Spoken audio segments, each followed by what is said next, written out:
here's one that creates controversy. Remember the Sabbath day by keeping it holy. And we, of course, have religions, whether you're an Orthodox Jewish person or maybe you're a Seventh-day Adventist or others that insist that Saturday is the Sabbath. We also have ideas about what that means, whatever day it is. And so I think this is ground for confusion, legitimate questions, right, by somebody who's wanting to decide about God, about a relationship with Jesus. I guess maybe the question here is, what's the role of the apologist in dealing with something that's been a theological controversy for quite some time? How do we approach the Sabbath with somebody that has real questions about this? Well, I think one of the things we need to do when we do this is remember what the Sabbath was created for. It was created for a day of rest, to set yourself apart from work, from the daily labors of everything you have to do, and spend that time with God. Spend a day just relaxing, thinking about the good things of God. So we have set that aside as Sunday because the early church started meeting the first day of the week, which was Sunday. And so they would meet early. And later on that became canonized as the day of rest for everybody. But there's countries that are, I know Christians that are in Muslim countries and they worship on Friday. Friday is their day of rest because that's when everybody shuts down. That's when they can have a day off and rest and worship God. So I think that's a key part of it, is that we have to have this day and make it special to ourselves to pursue God, to seek the things of God, to relax and enjoy his company on that day. Whether it's Monday, Tuesday, Wednesday, whatever, look at Ed Ray. He works every Sunday, but he has a day that he takes off, that he is not working, that he is just spending time with God. So is then his Sunday his Sabbath day? Because he's working then? Oh no. But there's provision for that. There's, take a day away from the work of the world and just enjoy God. Yeah, we hear that term workaholic, and we understand that's not a good thing. Mm-hmm. We understand that we really do need a rest. I don't think that's something you even need the Bible to tell you that that's bad.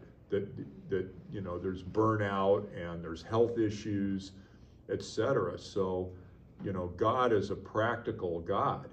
And that's at the bottom of what we're trying to explain here today, is when we're explaining God, God is wanting things that are the best for humanity. God created us. God knows what's best for us. And so God knows, perhaps better than we do sometimes, that we do need to take a rest. Mm-hmm. But at the same time, when we're trying to figure things out, and we're trying to maybe build relationships in our family, a relationship with God, when we're not working, what a great thing to do. What a great thing to do to not only go to church, but to open the Bible, to have some praise music at home, to spend some time with our family, with our kids, with our parents, maybe invite people over. I heard Alistair Begg talking about the Scottish village that he grew up in. And one of the things they would do on the Sabbath, Mom had cooked a meal the day before and it was ready to go, and they'd go over and bring a meal to somebody that was maybe a shut-in. So they were actually doing a little Christian ministry. Mm-hmm. Was it their job? No. Was it work? In maybe the technical sense that became a tradition of the Jewish faith? Yes. But it was something for the Lord. And as we all know, from any Christian ministry, you know, it's a blessing to bless others. Mm-hmm. It is more blessed to give than to receive. And so when we're doing these things on the Sabbath, we're getting this blessing that does rest us, right? It does give us a peace. Yeah, until you make it work. Because I know there's people that have done their Sunday, taking the Sunday Sabbath, and it's a day of rest, and here's how I'm going to work in it. I'm going to do all this work, and pretty soon the work just became another day of work instead of a day of rest, because they lost sight of the reason that they need to take and rest and help others and do work for others, is because we are setting this day aside specifically to seek God and do things for God on that. Oh, Now that bleeds into other parts of our lives, but still one day that we set aside just to pursue God. Yeah. And if we do that by helping others, we do that by raising our children, by going to a soccer game with them on a Sunday afternoon if they play soccer, and that's when they're having a game. That's part of it, you know, showing love for them.